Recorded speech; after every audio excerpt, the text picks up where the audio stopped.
We're proposing to do a project here in our village, and I'd like to give us your full attention, sir. You can see the monitor up top if you'd like. Hello and welcome to Mayor Dwyer and the Board of Trustees for the Village of Monroe and the residents of the Village of Monroe. My name is Nicholas Alpat. I'm a Boy Scout from Troop 440. I'm currently a Senior Patrol Leader and the rank of Life. Today I'll be presenting to you my Eagle Scout project, which is called the Village of Monroe POI Post. And the beneficiary is the Village of Monroe, and my representative from the beneficiary is Mayor Dwyer. I know you're all really excited to hear about my project, so let's get started.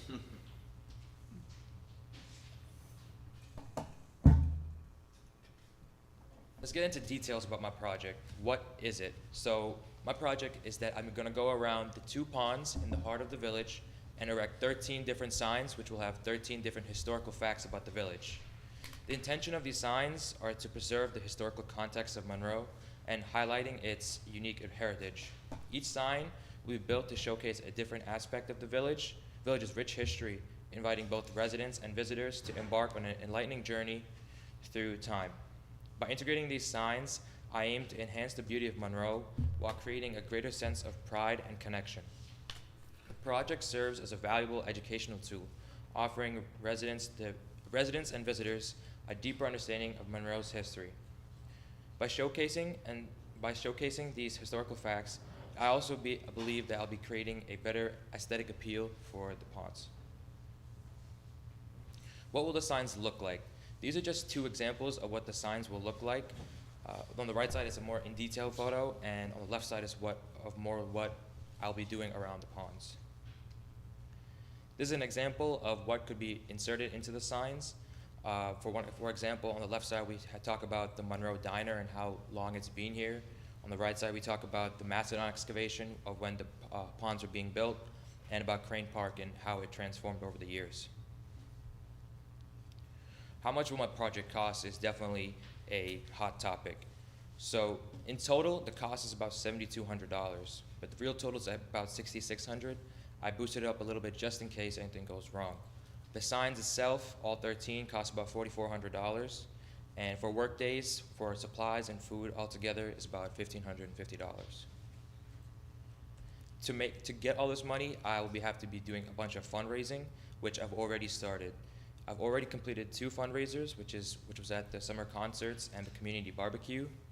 I'm aiming to do another fundraiser next week by selling drinks at the Cheese Fest, as well as looking to do a car wash on September 16th.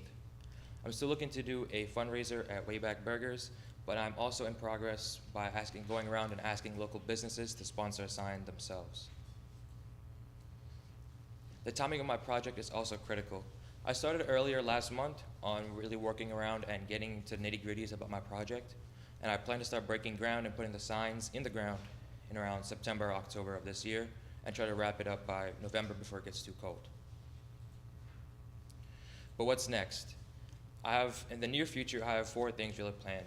I want to get the next 10 pictures finalized for the signs so that I could better define and localize the area of the signs where I want to place them. I want to continue with my planned fundraisers to raise money for my project and start to prepare the signs for when they get here, for when I can piece them together, put them in cement in buckets, and get them in the ground. And that's about it. Thank you. Thank you to the board. Anyone have any questions? Board? Can we comment too, or? Anything you like? How much have you raised so far? So far, I've raised about $400 from just fundraisers and about $2,600 from the businesses itself. I have about 11 businesses who have pledged to give me the money for the signs, and I've gotten about 4 or 5 checks in hand so far. So do you need help getting the word out, or? So far, it looks like I'm doing good by getting the word out. I'm doing it on Facebook, but anything helps. I mean, Yeah. I wouldn't mind getting help. Well, I think this is a great idea. We live in such a historical village, and we have such a great pond. And it's so nice to have an Eagle Scout helping us in the village. Thank you. And I would love to definitely help you spread the word, whether it be social media or email or anything that you need help with, because Monroe's really near and dear to all of us, I would say. So thank you. No problem. Thank you. Carl? Trustee O'Connor? Let's do it. Good. Anyone from the public wish to opine? Okay. Nicholas, thanks very much. Thank you so much. Thank you Thank so you. much.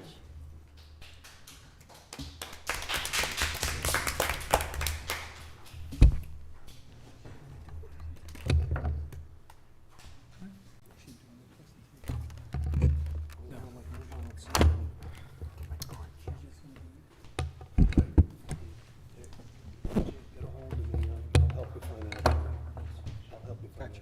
Thank you. Okay, This one. right. Nope. That's, yeah, no, you leave that. It just gives it to Kim. Nick, can I get maybe your phone number, your email when you get a chance? I'll get it to you. I'll get it to you. Okay, perfect. Thank you. Thank you. Good night. All right, thank you. I have to reset that mic.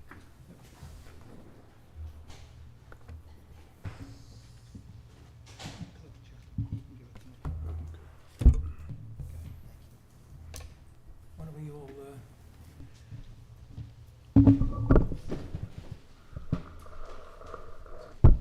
Kathy to have a seat.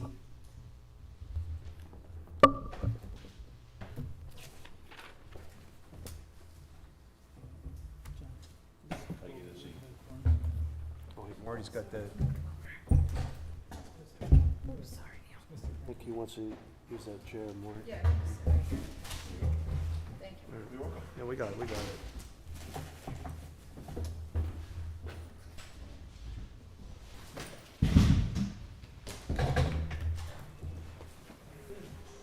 we're good at it. Hello.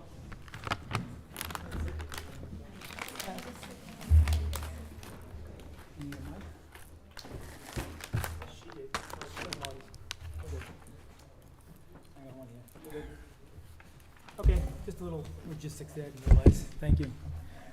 Okay, I just need a motion to continue the continuation of the public hearing. Can I get a motion to open up the continuation? Berenger will make the motion. Carl is second. Call the question? Berenger, aye. Ferraro, I. Carl, I. O'Connor, aye. And Dwyer, aye, so carried. Counsel, I'm just going to pass it along to you, I think, at that point, right? Yes, thank you. So we're going to continue the public hearing on the potential eminent domain of the former Roscoe Smith property.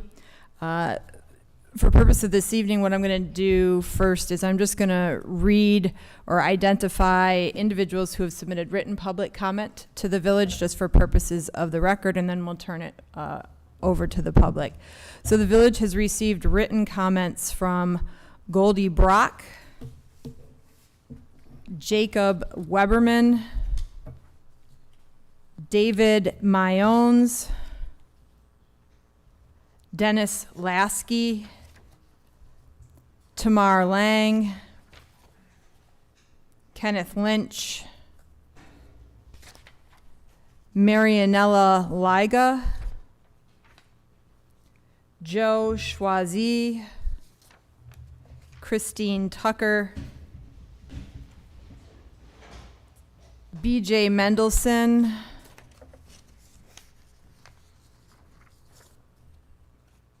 Richard Mendelson,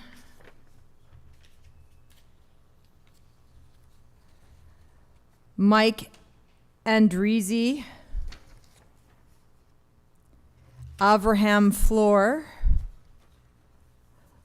Leah Floor, Brianna Van Dyke, Melissa Mendelson, Christine O'Brien, Dan Burke, Clayton Smith,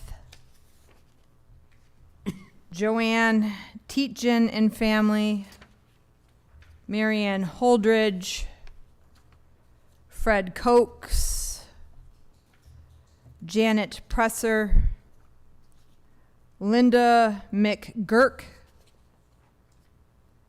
Jean Williams, Crystal Sovorowski, Margot Bayroff, Ruba Lugo, Mary Beth Leggett, Etta Steinman, Penny DeMartin, Glenn DeMartin, Jack Adkins,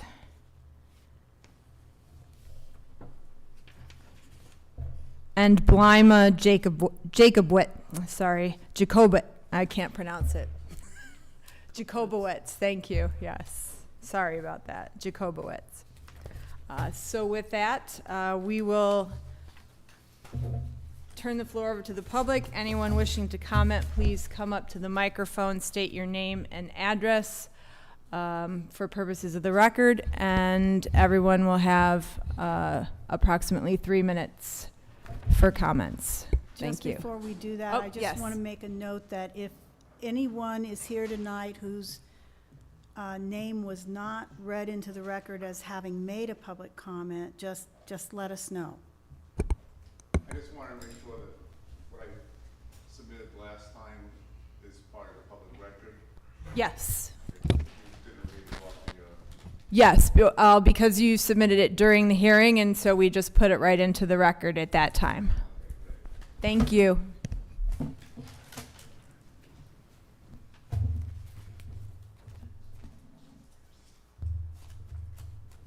I'm also aware of some letters not mentioned or submitted today. I sent them at the end of the day, so perhaps. Do you So have, I was probably driving, but yes, if the clerk has them, we will make sure that that is also reflected as having been submitted into the record. do you have them? They're in the office. Could you grab them, Yes, please? sure, please, thank you. Okay. Yep, Thank good you. idea. Okay.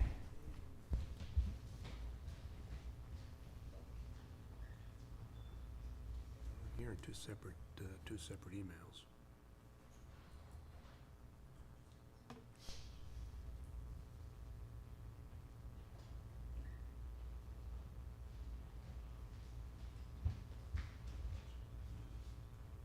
Thanks.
So additionally, the village has received correspondence from Kalman Weiss,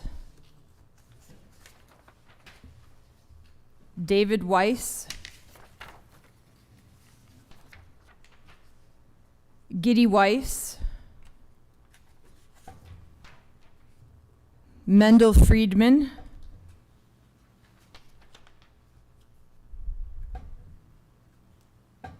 Yirmiyahu Weissel,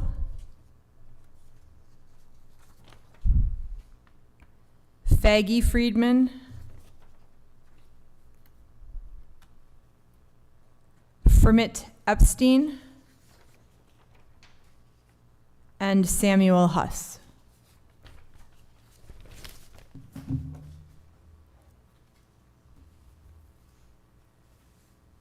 Just to repeat what council just said, should anyone have knowledge of a letter that wasn't written into the record or mentioned into the record, please let us know.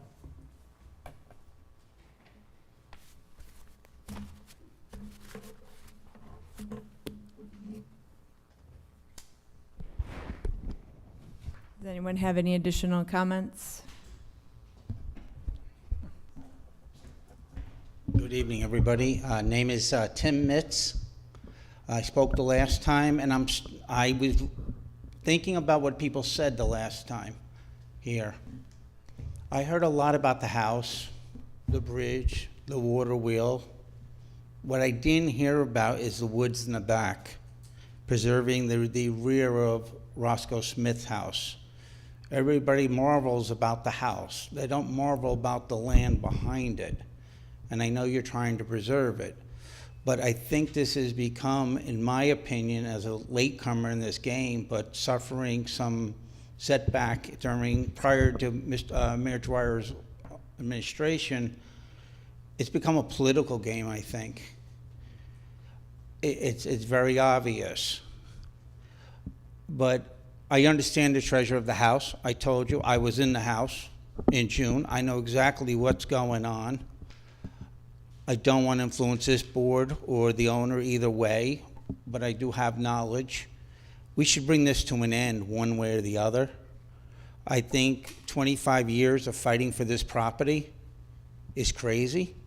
Spending more tax dollars is crazy. I think, Mayor Dwyer, you're right. If you have the house and preserve the front lot, it's the thing to do. I don't think we are able to preserve the rest because nobody ever talks about the land across the river, across that pond. I haven't heard one comment about it. I've heard how beautiful the house is. I saw on the Facebook one woman saying she had a wedding there. But nobody's talking about the woods behind it. I think this board is smart enough and educated enough, and John's been through it 3 times already, to know what's the right way to do it. And I've attempted to talk with this board at the request of council last time, which they've refused to do to date. But I think you really need to take a hard look at this and figure out what's best to do. But I think it's just becoming a political football, is what I think it's becoming. But it shouldn't be. It shouldn't be. You know, I was asked in January about contributing to the fireworks, doing something with the community. I was turned down in May.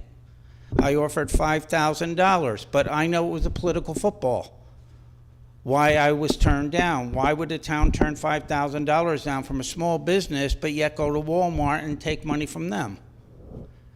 Roscoe Smith is nothing more than a football at this point. I'm sure 25 years ago this room would have been packed with people.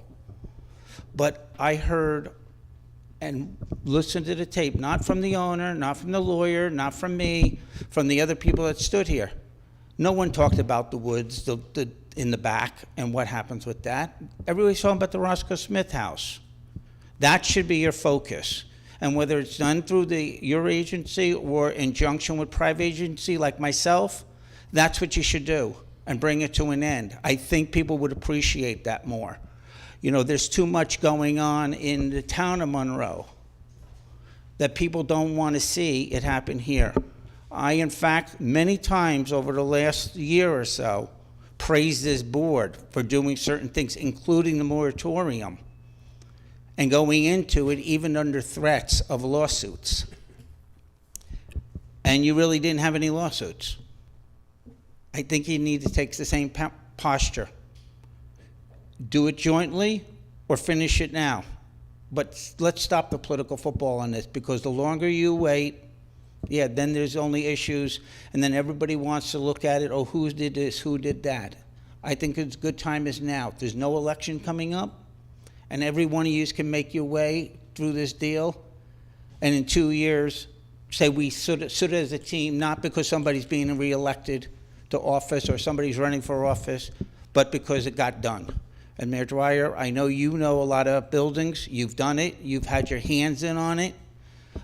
You folks understand government, but you got to understand the taxpayers too. You got to remember, we've got a big, big tax bill coming down from the town of Monroe. They're already $5.2 million in debt. They want to pay out $19 million to buy Rye Hill. It's going to cost every house $900 a year. Among other things, including our pending lawsuit against them, which could cost them up to $75 million. We have to stop this. We got to start working together, whether it be Rest Haven, whether it be Museum Village, I know is not located in Monroe, the Roscoe Smith House, or downtown. Our organization has invested millions into this community. We're willing to invest more. But I'm asking this board, come to some sense and think about what people want.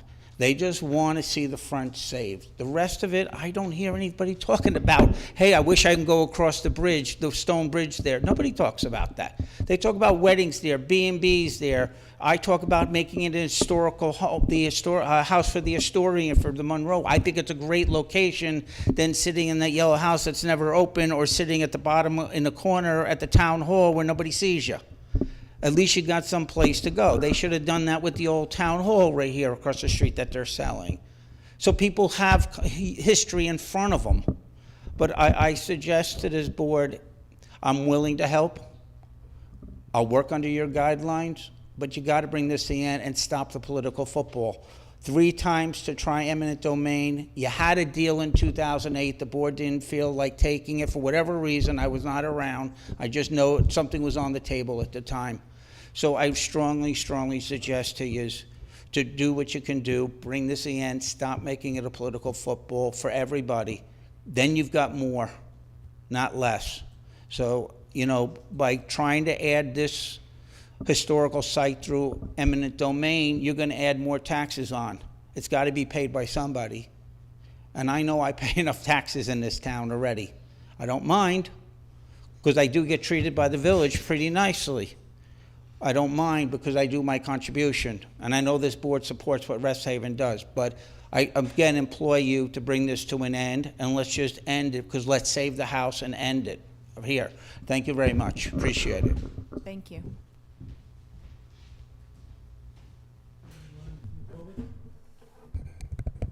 Anyone else from the public wish to speak on this matter? Okay. So if no one else wishes to speak on this matter, we're going to continue it one more time until the next town board meeting. Village board meeting. Village board meeting. Get town on the brain. Village board meeting. And hopefully at that point, the village will be able to obtain access to the property, and we can put all of that on the record and then bring this to a close after the next board meeting. What's the date of that? The 26th. September 26th. So we'll continue the public hearing until September 26th. So you'll need a motion to adjourn the public hearing until September 20. So I need a motion to adjourn the public hearing until September 26th at 7 p.m.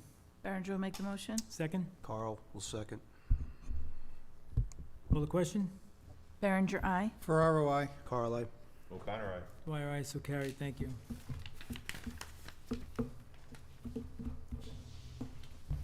Okay. Next order of business, public. Sorry? Yeah, why not? Yeah, we get done.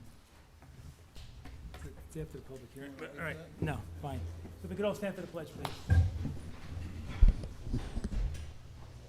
I pledge allegiance to the flag of the United States of America and to the republic for which it stands, one nation, under God, indivisible, with liberty and justice for all.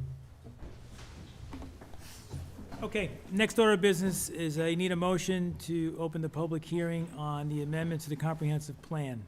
Ferraro will make the motion. Carl will second. Call the question? Berenger, aye. Ferraro, I. Carl, aye. O'Connor, aye. All right, so carried. I just want to clarify something. Am I opening the public hearing to all the comprehensive plan and the local laws, or just the? Okay, so let's. Everything? Let's have that again. Have a good night. Okay. Okay, so I need a motion to open the public hearing on the amendments to the comprehensive plan and introductory local laws 4, 5, 6, 10, 11, 12, 13, 14, 15, 16, 17, 18, and 19 of 2023. Ferraro will make the motion. Second? Carl will second. Call the question? Berenger, aye. Ferraro, I. Carl, aye. O'Connor, aye. Do we have a sign-up sheet? Yeah. So anyone wishing to speak, please sign up. Sorry we didn't do that first. And please keep your comments directed to the board, and try and keep your comments to 3 minutes. Thank you.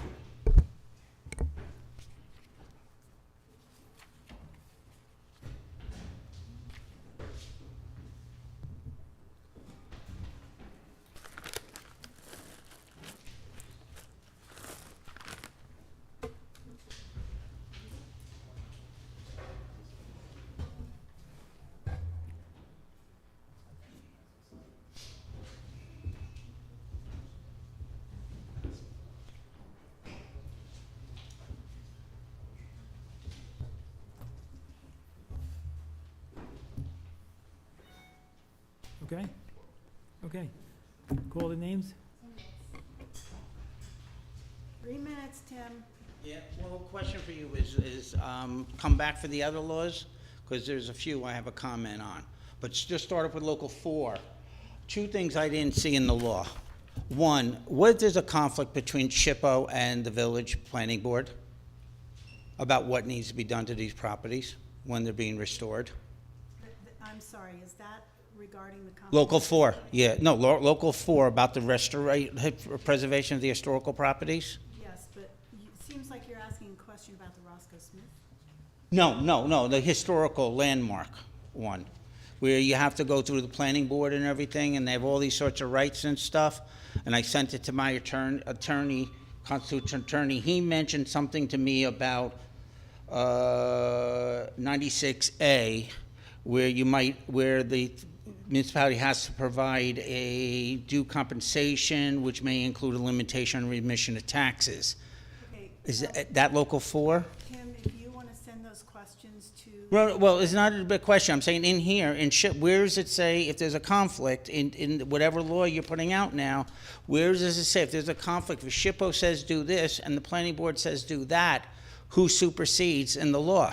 Who has priority rights? That's a good question, and we'll get back to you. Okay, because that's not in here. That was one. It's a good question, and Yeah. we'll get back to you. Okay, no, I appreciate it. The second one is this other law, Local 12, which talks about height and stuff. As you recall, the biggest problem I have with the building department, okay, I'm sorry. The biggest, just that you know the laws, I'm sorry. The problem I have with the building department is the building department really is not educated in this. If you recall, Mr. Mayor, in January 2019, I think it was, I met with you, the attorney here in this room, and we discussed about a decision that was made by the building inspector about what I can and cannot do with Rest Haven.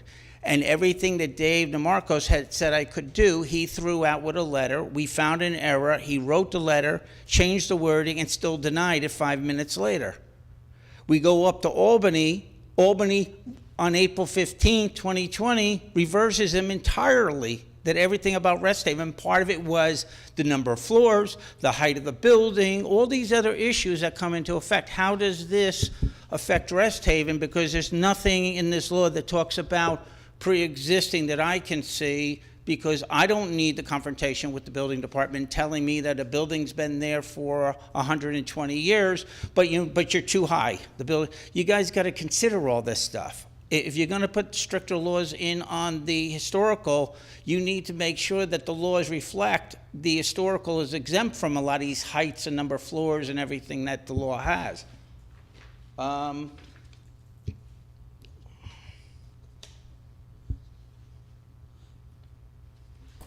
The parking, there's a parking thing here, and I know he'll make an issue of this. I'm live in a house, I got multiple cars. Some of it's my company cars for Rest Haven, some are personal cars. How does that affect it? Because he'll come around and give me a ticket for it, not a ticket, but violation. Those issues need to be addressed.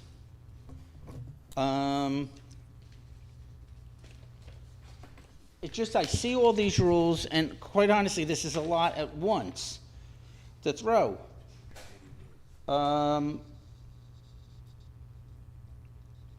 And then these drawings and renderings, they're going back to the drawing and renderings on Local 6. You don't have anything about SHPO having priority or who has priorities on these laws. I would like to see the issue put in there that SHPO can supersede the planning board with approval, because that's what we did when we went for approvals with Rest Haven. We went up to SHPO, we submitted everything, we gave to the planning board everything we gave to SHPO, and SHPO came back with an answer and said, this is what you need to do. All these things need to be worked out. And the one big question I have, and I'll end here, you put out a list of potential or currently historical properties, including Rest Haven. How did you come, other than the ones that are Rest Haven, what was the delineal that made you decide which property is and which property isn't? Because you got a lot of buildings that are all within the historical district, which technically can be part of the historical aspect. But you put a list of only certain buildings out. I can understand Roscoe Smith's house, I can understand Rest Haven, I can see a lot of the homes here, but why wasn't every building within the circumference of that done? I don't know, but I'm asking that question. I think the public should know how you made those decisions. It's clear, and I'll bring this to the last step that I just thought about. You're talking about the rules of following what the planning board approves. The old bank building, that wasn't supposed to have that facade that was approved by the planning board, but yet they were able to change it against the planning board's ruling, and Jim Cox never cited them for it. From my understanding, from some sources I spoke to, reliable sources, you got to have somebody that enforces these rules across the board. What bank building? I got the old bank bill. What was it? The Monroe? M&T Bank. The yeah. Manufacturers, the wooden. Yeah, the facade was supposed to be brick. It's different, according to my understanding with the plan. You guys can look into it and confirm for me. But that's my understanding. How do you enforce these? Because the building department's not enforcing them. And again, I go back to the same thing. The building department, when he wants something, he does it for you quickly. When he doesn't, like he did with the Rest Haven application to be a senior housing, he waited the 3 days after I had required to get new permit approvals to submit give me the approvals, and then went back to the planning board and said, oh, he didn't make the 45 days. So Jeff comes to me and says, oh, we're throwing your application out. That happened last March. He approved them last November, but never said anything. No, last October, but never said anything to Jeff, never said anything to me until I went for another 6-month extension. Who's paying my legal fees for $200,000? You don't think I didn't complain about Jim Cox and that little gang? That's the second time he's pulled something. He got overruled by Albany. You guys, if you're going to do something, and I applaud you for doing it, because I know you went up against a lot of problems here, starting this, but make sure you can enforce it, and enforce it across the board, and give equality. Because now I reach out to planning board, and they tell me to resubmit a new application, because the old one lapsed. But your planning board never gave me a decision that they were rescinding it in the first place, so I could appeal it. You can't have rules and not have people enforcing them that's supposed to live by what you guys put out. I know you're not that way, and I ask that you, whatever rules you do, please make sure they're enforced fairly, and think about all the houses and properties you're giving historical status to, which I'm not against. I think you should, and I think Roscoe Smith should get it. So, all right, so whatever you can do to get it consistent, please do. Let's not put anybody else through this. Thank you. Dan Richmond?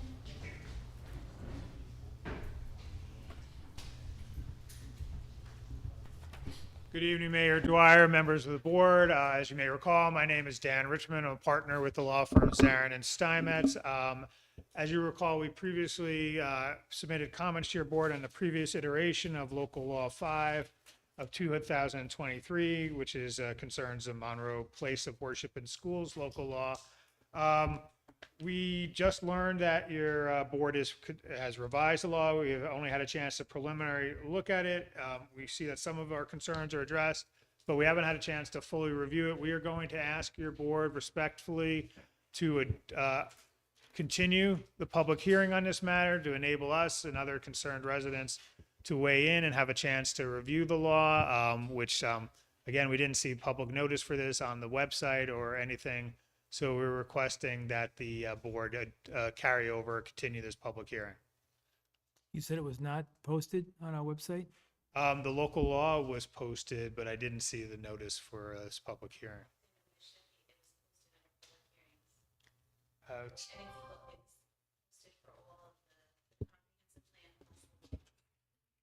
didn't see that.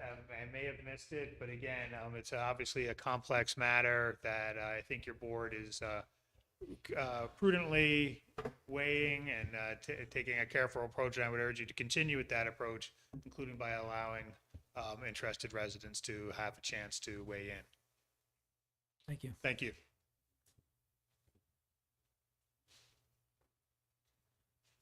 Ava on the floor. We're gonna go after Simon Jacobs. He's not in the door.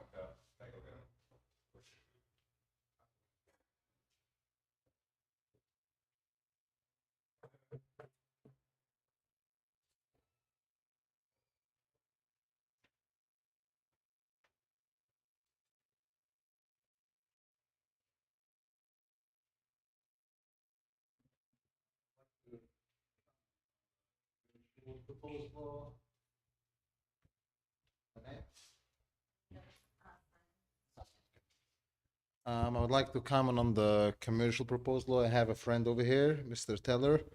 For the record, last time I was here, there was a discussion how to define a commercial vehicle. There were, I think, 2 or 3 objections by this meeting. I think Trustee Ferrero objected a vehicle overweighted because he has an RV. Mayor Dwyer rejected because at that time I think your truck had commercial vehicle plates, so the plates wasn't an option. At the end you came up with something with CDL license, whichever requires CDL will be restricted. And for the record, the CDL requirement is from 26,000 pounds. That means that this law will not fit equally for everybody, and a 25,000 pounds truck will still be able to be parked on the local streets. This does not resolve or put any public in more safety than it was, rather than it's actually targeting some bus drivers who were here and their comments were clearly dismissed. Thank you. And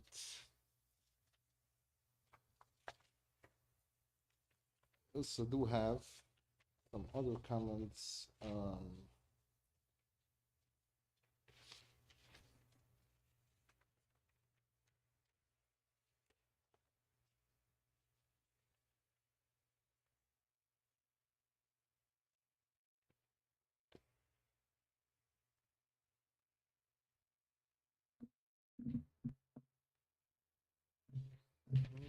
Out of character.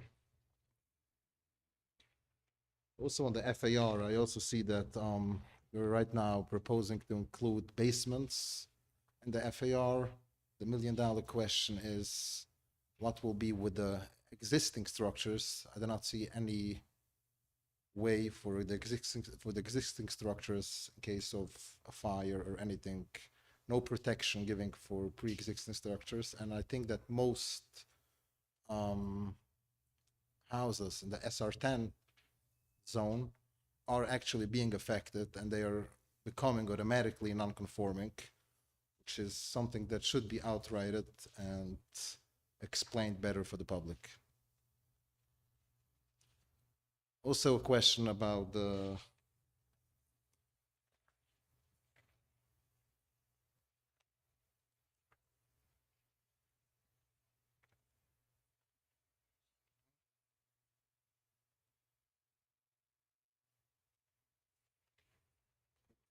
six. I'm sorry, proposed too many, so it's hard to find.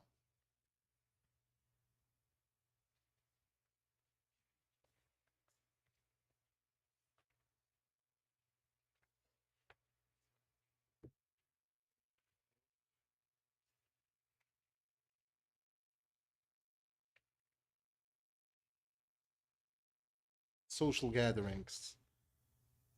I'm just wondering from where the number 12, by allowing social gatherings in residential homes 12 times a year.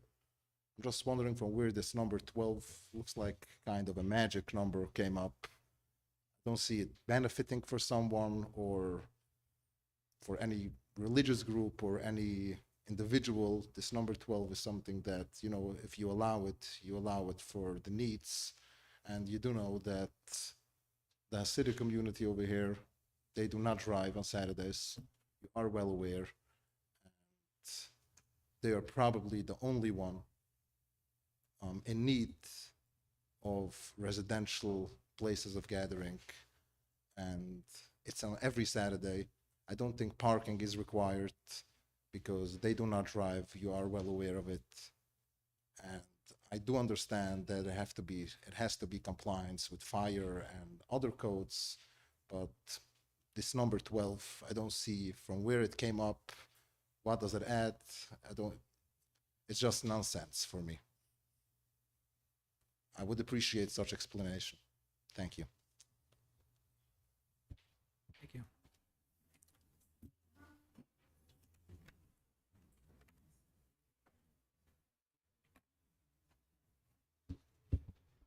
Good evening, Mayor, honorable trustees. Very nice to see you again. Hope you had a good summer. Labor Day was here, and we're getting ready for the winter. My comment is not particularly to all the laws. It's part of it, and I know that there's a lot of laws being made about parking and about gatherings and all that. I have one issue. My businesses are over here on Stage Road, and it's something that I observed, and I observed again and again. And I know there was a time that was necessary, but I just want to know why it's still existing, and why the village of Monroe most probably is the only one in the country that still has that when it comes to court, everybody's standing outside, some for hours, in the heat and in the cold. And it's cruel and inhumane. And when you drive by, what you see is most of them are from the Hispanic community, most of them are from the Jewish community. It's really not a good picture. It's really not nice. In the hospitals, they let everybody in without masks already. Now they're re-masking, so let's not go there. In the ICUs, people can go in, everything is open, and I don't see any reason why people should stay out for hours and hours and hours without a drop. Sometimes it's 90 degrees, 100 degrees. Now the winter is coming. It's going to go down to below zero. And they're standing outside. It's cruel and inhumane. And I want to have it on the record because somebody is going to wake up one day. I got some attorneys over here too. They will sue this village for that. It's not right. And there's no reason for it. Everybody took off the mandates. The president took off the mandates. Everything is off, and there's no reason why when there's a court, you get somebody to court, they're not even convicted of a crime. And most of them, it's traffic and stuff like that, and they're standing out for hours. Mayor, you see that, I see that whenever I drive by, and it really hurts me that I see people lines on lines on lines standing for hours and hours and hours without stop. So I know that you guys want to make this village a better village, but it's not a good picture. It's not a good picture. And I had people complaining to me and said, listen, it does not look right. The perception is very, very bad. I don't think it's intentional. I don't think anybody was thinking about just hurting certain communities, but that's what it is. It's not right. So just I think it's something that to be really be looked in. There's no other court, and I made some research, maybe I was wrong, in the entire United States, there's not another courthouse that you cannot sit in court. Everybody is open, everybody lets everybody in, and this is the only place that people stand outside for hours. So I hope you're gonna look into it and try to see something about it. Yeah, I'm gonna do just that, Abraham. Trustee Berenger, when were you last in court? I know it was a few months ago. Trying to remember Anybody what in the month. courtroom? The last I was here, yes, but they were a little bit more spread out, like the 6 feet, As many as here tonight? More? I would say. But I thought that the outside was more because I thought it was more of a safety issue. I didn't think it was a, You got a maximum. I didn't think it was. Well, there is an occupancy issue, but that's where I'm trying to go. That's a big problem. It wasn't a mask thing as John, far you as I know, understand. It's one at a time, and it's standing outside at sometimes for hours. You get 20 or 30 people standing outside. If there's not enough, just spread the court in a couple of sessions. Sure. This is just people are standing, and I saw them, and they're just gasping. Sometimes it's 100 degrees, and they're just standing for hours gasping for air, and it's like it's an old, young, and on all styles.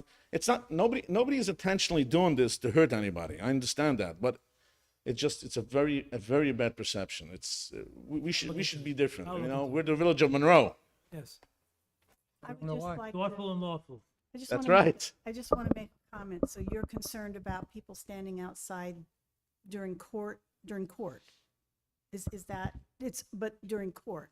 Yes. So I would just note to the board that I'd have to look into what extent the board actually has any control over how the court operates. Well, that may be Okay. true, but I think what I'm really looking for, Mhm. correct me if I'm wrong, I just want to make sure, because I don't attend court. I haven't probably in 4 years. But Safe driver. I would like to know, I mean, I do see them outside, the folks Yeah. that are here for court. But I do want to know, to answer your question, who is inside the courtroom at the time? How many persons are here? There is an occupancy of 41 or 42. Mhm. Is that in fact the case? I know there's security. I know we had a couple of issues here. There was a defendant here who took a shot at, We understand that, but from what I was saying is whatever it is. I'm talking about the perception from the outside. I wasn't in court. Sure. Okay, it's from the perception. It's not anywhere else, but over here you can see some 20 or 30 people standing outside for a long time, and we don't do this. This is not us. This is not none of us. I'm gonna look into it. All right. Thank you very much. Thank you.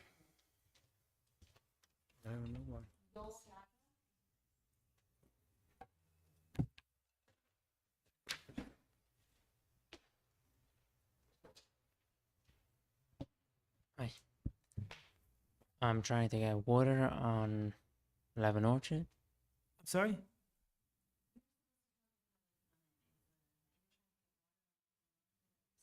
Eleven Orchard? 11 Orchard. So what should I do? Oh, okay.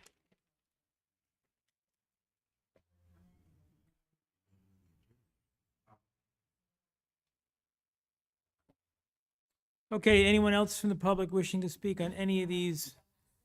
Yes.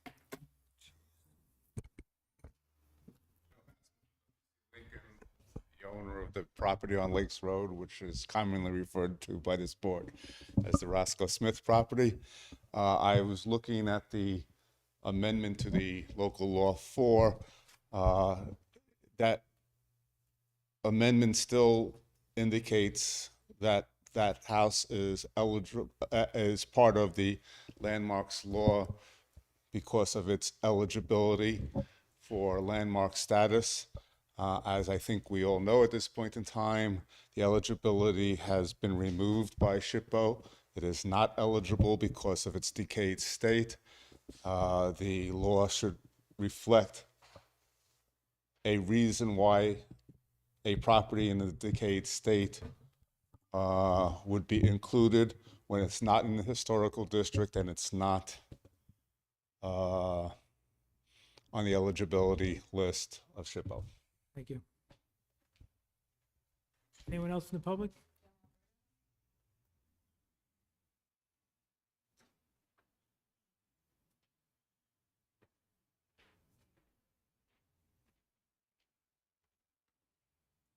Good evening, Mr. Mayor and Board.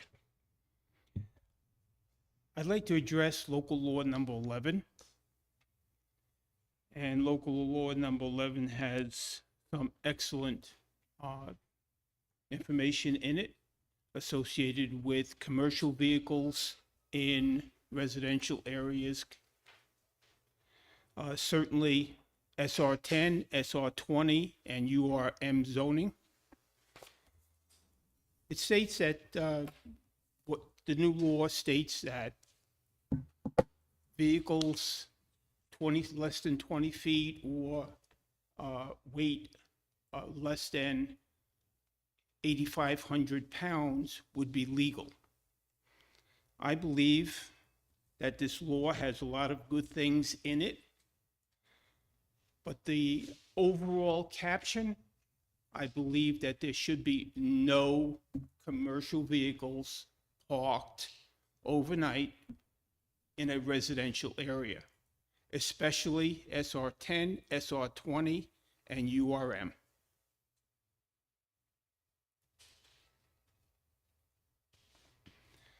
There are a number of towns and villages throughout the county, states, and private areas where they do not allow any commercial vehicles to be parked in the driveway overnight.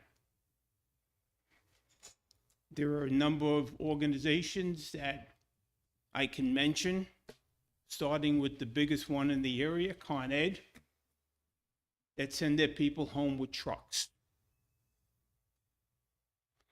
I commuted to work all my life. I didn't bring my truck home. I went to the place of business, got my stuff, did my work. I believe this law addresses a lot of that, but it doesn't go far enough. One vehicle overnight will always add a second vehicle, a third vehicle. You address a number of good things, as I mentioned, and I'll mention it again. Single-family homes, two-bedroom homes, all of a sudden there's 10 cars in the driveway and parking on the lawn. You address that here. That is going to be illegal. I think we should just go one step further and state no commercial vehicles parked in the SR10, SR20, or URM zoning areas. I think that's very important for this village, because if you allow one, two will be there. We've seen it. We've seen it with other local laws. I never like to say this, but I've sat where you sat, and we've passed local laws, and we've seen them as things grow. And for one thing, of course, is how you're going to enforce the laws. The police drive by, the police should have the right to knock on that door and say, move that vehicle, here's your fine.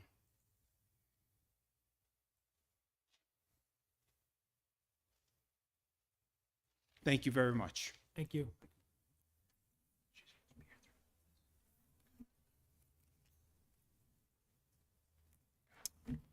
Okay, anyone else here from the public to speak upon comprehensive plan or local laws 4, 5, 6, 10, 11, 12, 13, 14, 15, 16, 17, 18, or 19?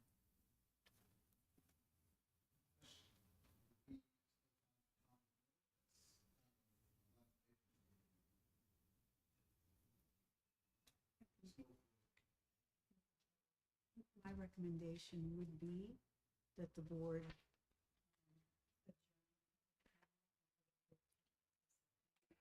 Okay, we are. Yes, September 14, yes? Yes. Okay, I need a motion to adjourn the public hearing regarding the comprehensive plan and local laws 4, 5, 6, 10, 11, 12, 13, 14, 15, 16, 17, 18, and 19 of 2023 until September 14th at 7 PM. Can I get a motion? Motion. Second? Carl will second. Call the question? Berenger, aye. Ferraro, I. Carl, aye. O'Connor, aye. Fire aye. 14th or the 15th? 14. They moved it. But it's not till 7 o'clock. Okay. No, Seven. Sorry. 7 o'clock. 7 o'clock, yes? Okay, thank you. Okay, next order of business, the approval of the meeting minutes of August 15th, 2023. Can I get a motion to accept them as submitted by the clerk?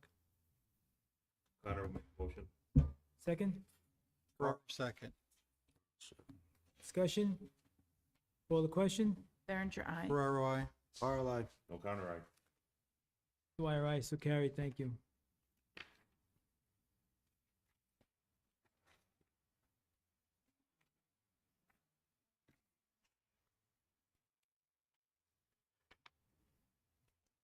Okay, next order of business is the termination of employee 164.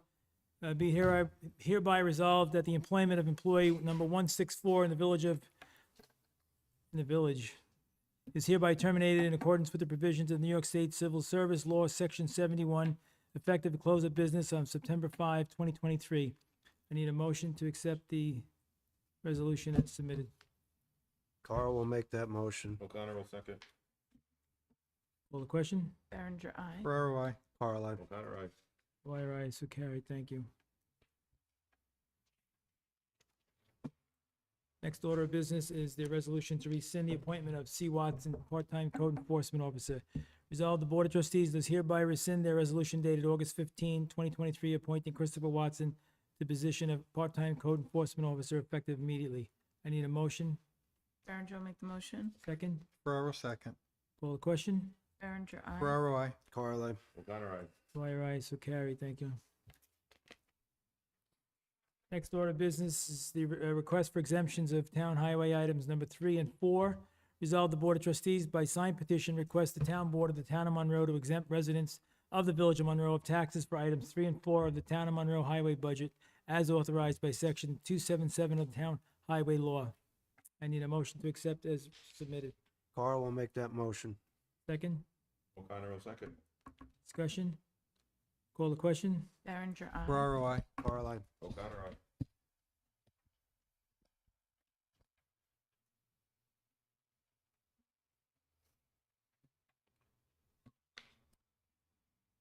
Okay, next order of business is the Hollywood Halloween curfew of 2023, whereas October 30th and 31st, the village is besieged by youths who create problems for residents in the town, in the Monroe Police Department. To complicate the situation, the police department has determined that many of the youth were non-residents who refused to leave the village due to the fact that there were no laws requiring them to be off the streets.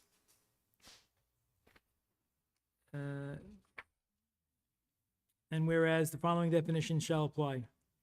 Minor being less than 18 years of age, parent, natural or adoptive parent and/or of minor. Guardian, any person other than a parent who has legal guardianship of a minor. Custodian, any person over the age of 21 who is loco parentis to a minor. Public place, any street, alley, highway, sidewalk, park, playground, or place which the general public has access and a right to resort for business, entertainment, or other lawful purpose.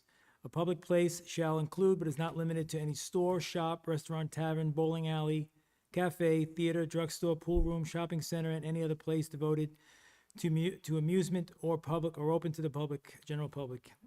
It shall also include the front or immediate area of the area above. And whereas any minor attending a special function or entertainment of any church, school, club, or organization that requires such minor to be out at a later hour than called for within this proclamation shall be exempt from the provisions of the proclamation, provided such church, school, club, or other similar organization shall register in advance with the Monroe Police Department to have the minor stay out at this later hour. The registrant shall state the time when the function or entertainment shall end, and the minors who attend the function shall be required to be in their places of abode within 1/2 hour after the function is ended. And whereas it shall be unlawful for any person, firm, or corporation operating or having having charge of any public place to knowingly permit or suffer the presence of minors under the age of 18 on October 30, 31, between the hours of 8 p.m. and 6 a.m. the following morning. And whereas it shall be unlawful for the parent, guardian, or other adult having custody or control of any minor under the age of 18 to permit or by inefficient control to allow such minor to be on the streets or sidewalk or in any public property or public place within the village on October 30 and 31 between the hours of 8 p.m. and 6 a.m. the following morning. However, the provisions of this section do not apply to a minor accompanied by a parent, guardian, custodian, or other adult person having the care, custody, or control of this minor, or if the minor is on emergency errand or specified business, or actively directed by his parent, guardian, custodian, or other adult having the care or custody of this minor, or if the parent, guardian, custodian, and other adult person herein has made a missing person identification to the village police.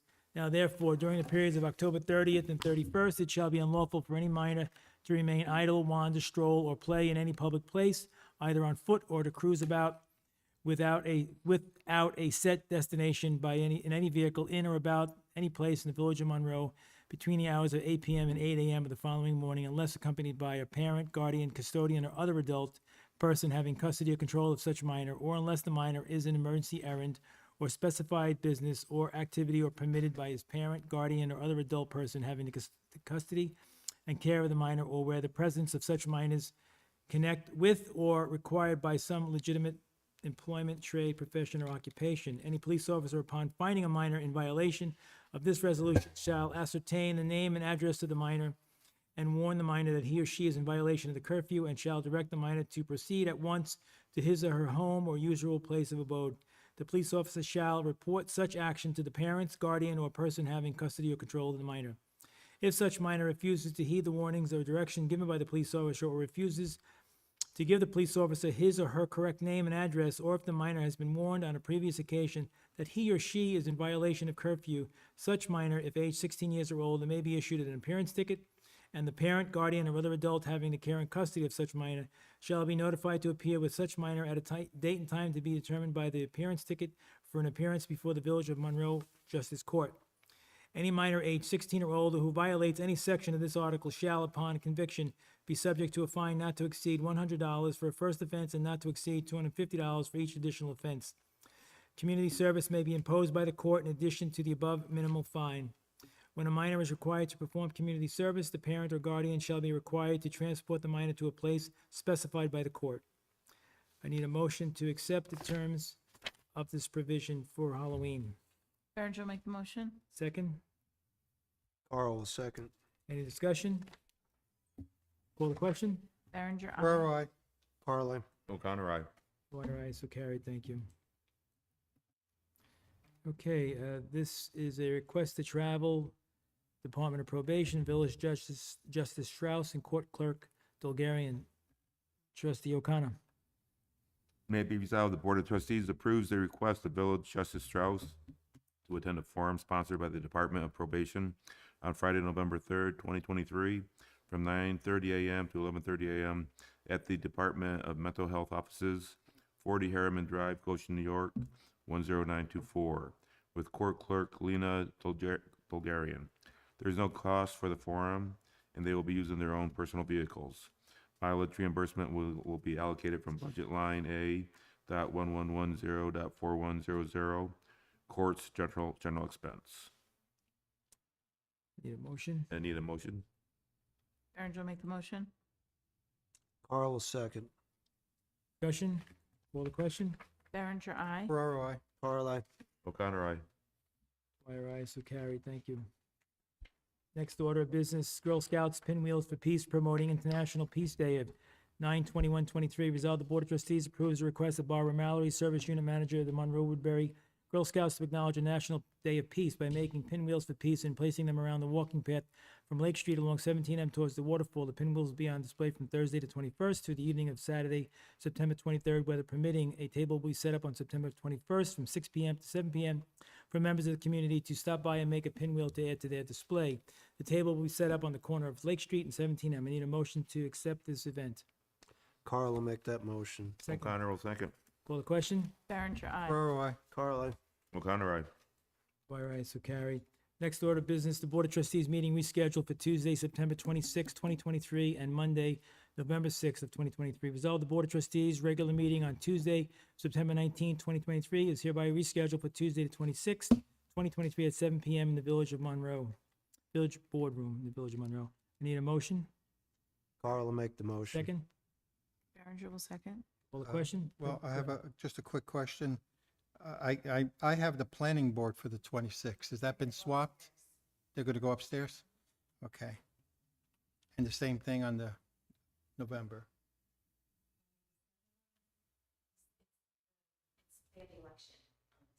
Okay. No, nothing on the 6th. Okay. But on the 26th. So, on the 26th, so they'll be upstairs and we'll be down here. And they've been Gotcha. notified of that. All Okay, right, thank you. thank you. Okay, There's so we, nothing in here on Monday the 6th, correct? 'Cause No, nothing on the 6th. they have, normally they come in the night before to set their voting booths up, correct? it's true. Okay, thank you. Okay, so we have first and second. Can we call the question? Berenger, aye. Ferraro, I. Carl, I. O'Connor, aye. Dwyer, aye. just to let you know, I'm not available on the 6th. Okay.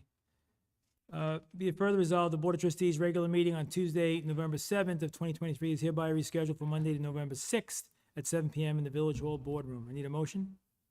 Carl will make the motion. Ferraro, O'Connor will second. Okay. Who was it? O'Connor? Call the question? Berenger, aye. Ferraro, I. Carl, I. O'Connor, aye. Dwyer, aye, so carried.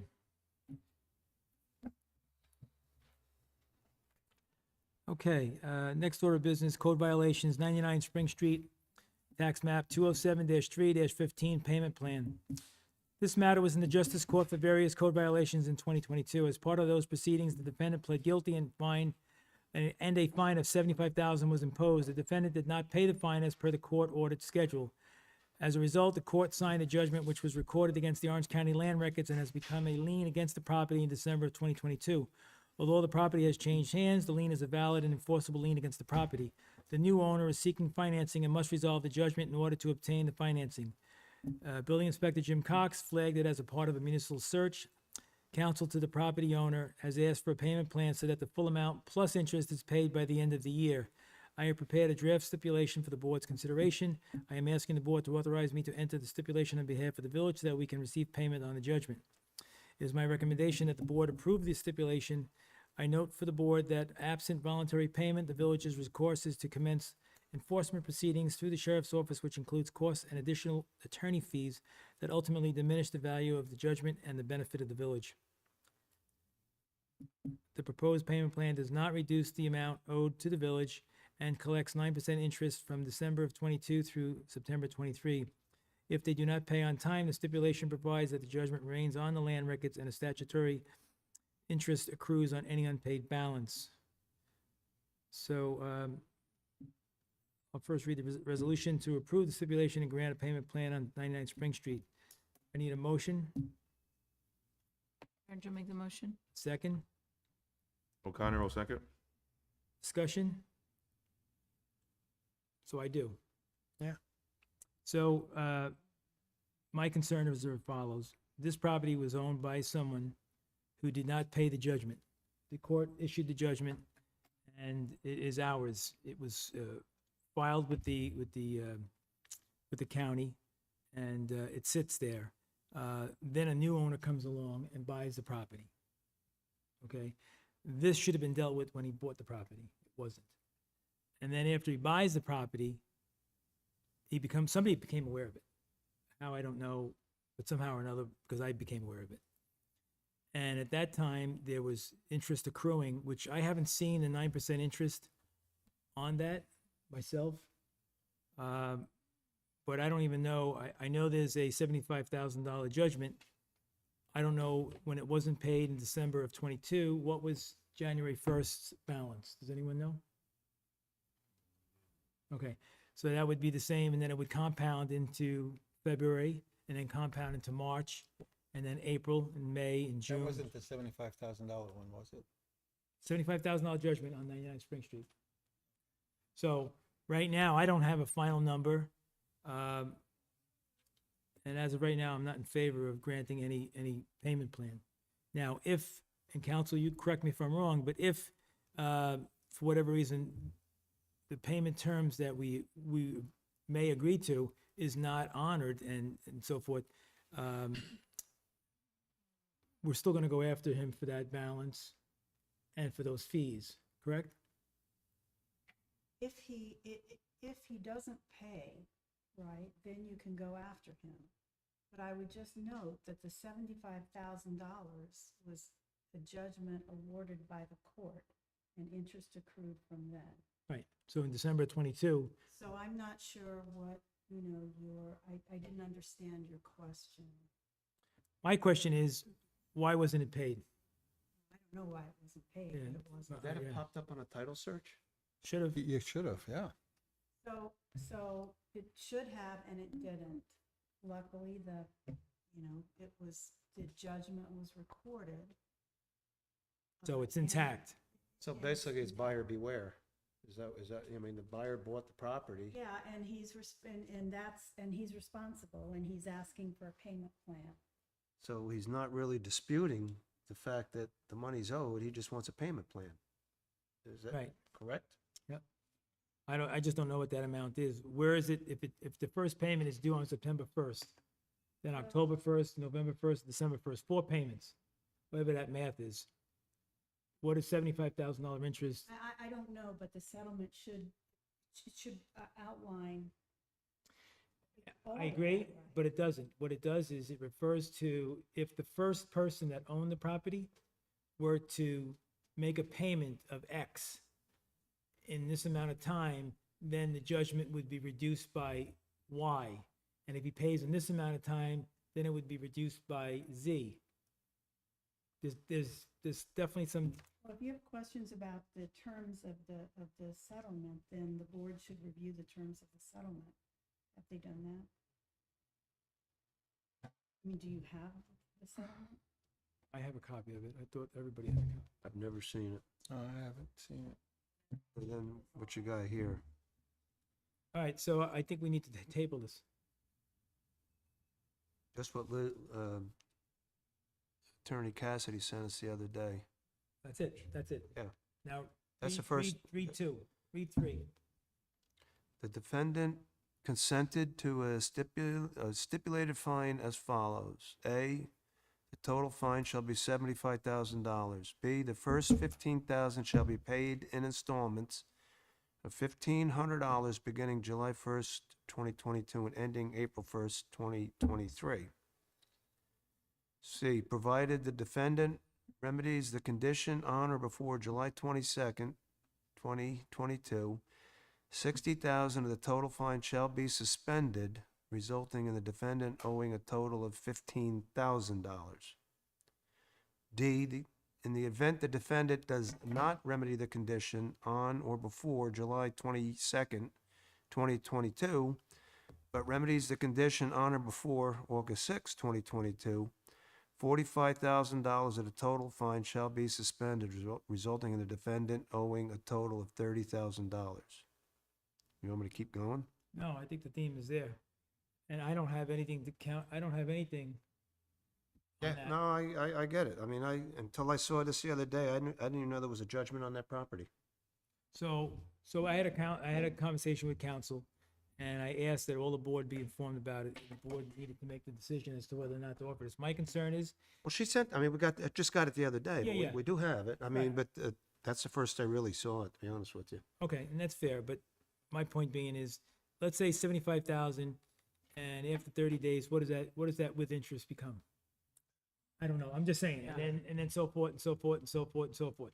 So, today, on September 5th, what is that balance reflective of? Because there is no agreement to make payment, so he's not gonna make a payment at will, he's going to wait till we come up with a decision.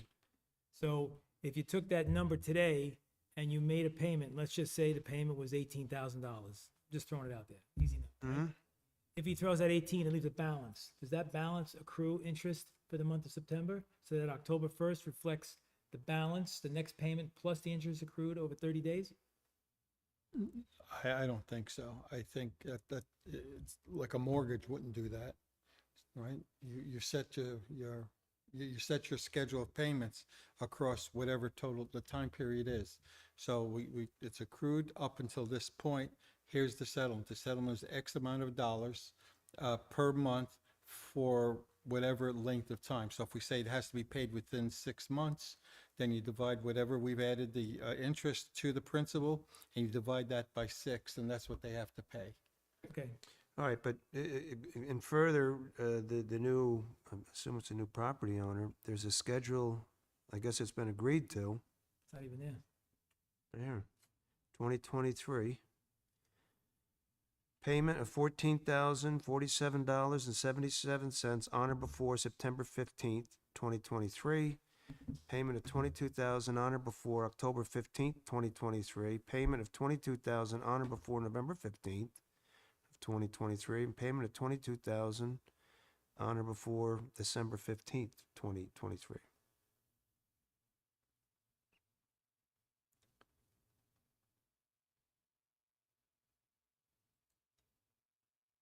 At a rate of 9% per annum. statutory. levy. Statutory interest rate shall accrue at 9% of the unpaid balance per annum.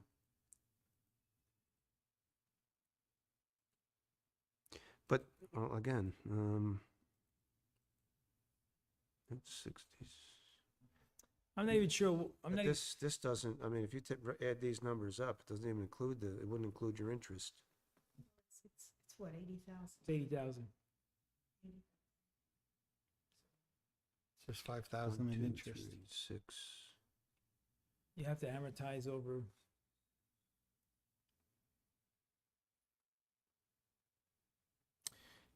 I note for the board that absent voluntary payment, the village's recourse is to commence enforcement proceedings through the sheriff's office. I'm not sure, wouldn't we just want him to pay the bill? Yes. Yeah, but if he doesn't, then you have to go after him. So we're gonna do that either way. If he doesn't pay, we're gonna go after him. But we have to give them a dollar amount to Yeah, pay. but I'm saying, okay, I think what she's saying there is, they've agreed to a payment schedule. You want it noodled, that's up to you before you accept. If they don't get a payment schedule, either coughs up all of the money now and doesn't pay interest, right? Or you have to go after them. So if this isn't to your liking and you need it to be more detailed or explained differently, then tell her that. I mean, if the numbers aren't working, then the numbers aren't working. What do you wanna do? We need a dollar amount, a final amount, and then it's tell them they have to pay it by the end of the year. We need an accountant that can give us compound. This here, these numbers run would be $80,047.77. And that was on a On 75,000. $75,000, and this judgment was entered think that last. December of 22. I think the 9% has to be figured on, like, not the whole 75, it has to be figured right on. If he pays X, then it's figured on the rest of it. If he pays the next X, it's Oh. figured on the remainder. And that's how the statutory interest works.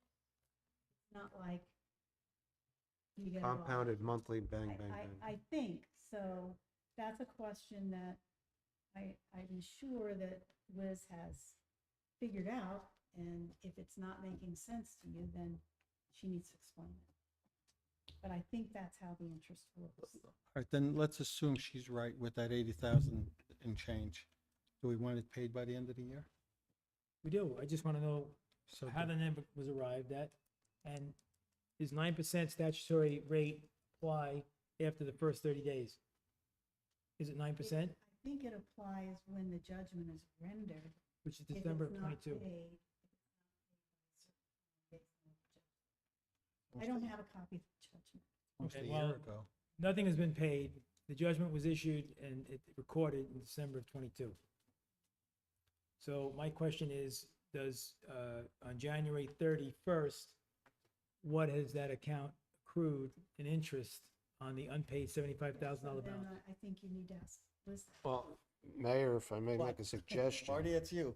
Let's get the numbers Yeah. and put this on for the 14th Yep. meeting.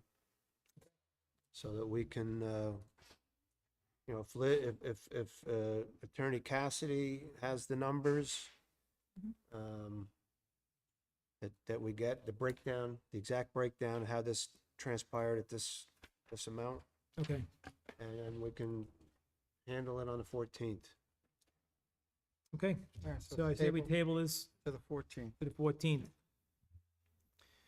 Okay, next order of business is the JCAP application filing for the Monroe Justice Court is hereby resolved that Monroe, oh, excuse me, Steve O'Connor.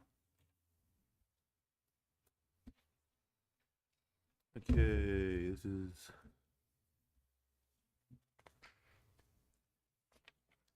5G, is it? Yes, sir. JCAP grant. Yep. Be it hereby resolved that Monroe Village Justice Forrest Strauss, having advised the Board of Trustees that the court seeks to apply for a grant from the 2023-2024 Justice Court Assistant Program, JCAP, in the amount of up to $30,000 to be used for A, the reconstruction and improvement of the village court's office space, B, the acquisition of a new and/or additional needed office furniture, and C, such other goods and services as may be specified by the court in said application. Justice Forrest Stroud and Mayor Neil Dwyer are hereby authorized to sign and submit said application to the Justice Court Assistant Program. And I'd like to make a motion. Carla, second that. Call the question? Berenger, aye. Ferraro, I. Carly. O'Connor, aye. Dwyer, aye, so carried, thank you. Next order of business is a moratorium waiver request, 435 Stage Road.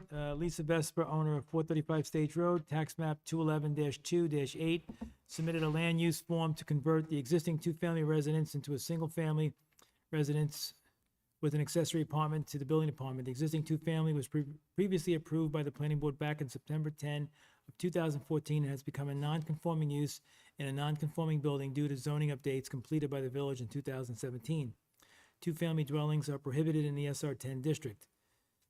Therefore, resolve the Board of Trustees approve or denies the request of a waiver from the moratorium for the property located at 435 Stage Road, tax map 211-2-8, to convert the existing two-family residence into a single-family residence with an accessory apartment. Then proceed to the planning board with an application for a special use permit. So, the motion I need is to approve or deny. So, anybody want to make that motion? Quite, Understand it? it's a two-family now, and they we want to need make to it get a single family with an apartment. And they- So what's the difference? There's a difference. So it's a single-family home with an accessory apartment Apartment, yeah, versus a very clear two-family, right. which in our zoning code is not permitted. Now, the reason she wants that is because she wants to do some alterations to her two-family. Jim says, and I do need that, Jim says that you can't do alterations to a two-family because it's not in the zoning. Am I correct? Yeah, if it's not permitted, then you can't alter it. You can't alter it. Okay. So I need a motion to approve this waiver request Or or deny. deny it. Here's the house, just if you want to see, because I like to see what I'm looking at. I'll make a Oh, I know motion that. that be denied, that we deny that request. I'll second that.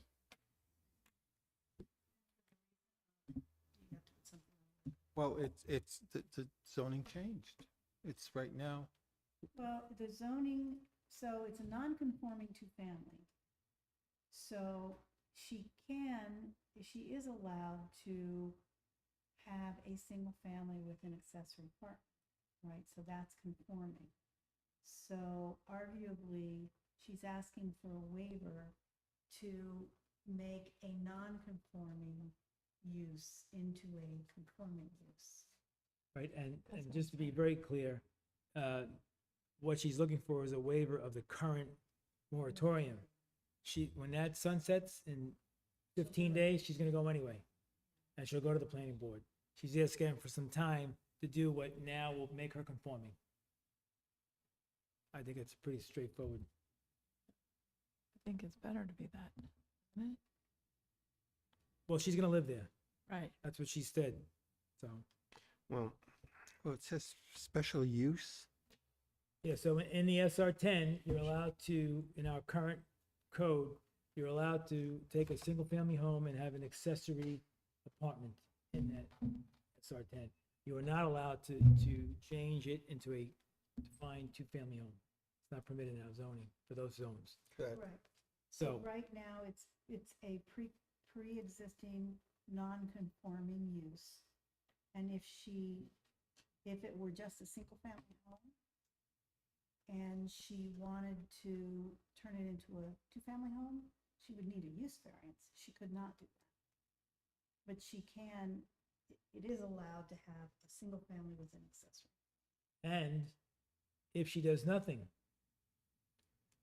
she gets to keep it the way it is. Yeah. Two-family. and I get it, I get it. I think for the 15 days, let her have it, be done with this. All She's right. got to go to the planning board, she's got to follow the rules, and the zoning and everything else that goes with it. I will rescind my motion.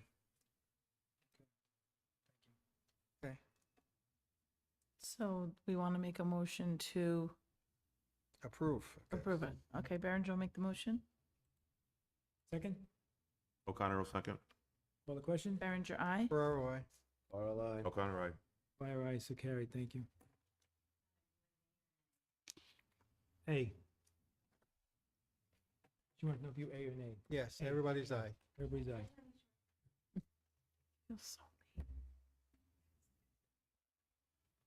Okay, next order of business, special Board of Trustees meeting to be scheduled for Thursday, September 14 of 2023. Resolved, the Board of Trustees have scheduled or will schedule a special meeting for Thursday, September 14, 2023 at 7 PM in the Village Hall Boardroom. I need a motion to set that calendar. O'Connor will make the motion. Carl, Yeah, Carl seconded. Carl will second. Call the question? Berenger, aye. Ferraro, I. Carl, I. O'Connor, aye. Dwyer, aye, so carried. Okay.